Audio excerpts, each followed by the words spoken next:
Yung lucky color, oh. Ayan, oh.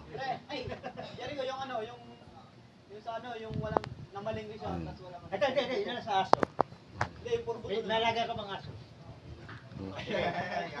Tignan. Ibig sabihin, kabisado mo loob ng bahay yan. Kabisado mo. Halimbawa lang, ito ang pintuan, doon ka nakaharap. Ang aso mo nakadapa. Nilawag mo, Whitey! Tumayo! Lumapit sa iyo.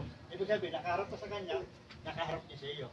Ngayon, kung kabisado mo bahay mo, saan nakatalikod? Nakaharap ka na sa pintuan. Siya, nakaharap sa iyo. Saan nakatalikod?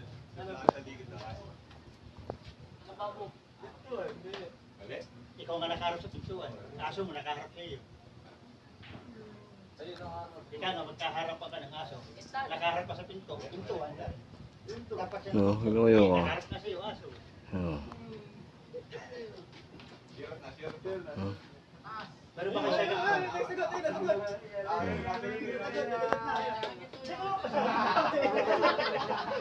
Galing. Tignan. Pero kung aso ay naupo sa pintuan, Yari ko, yung sabi, puro buto yung naman.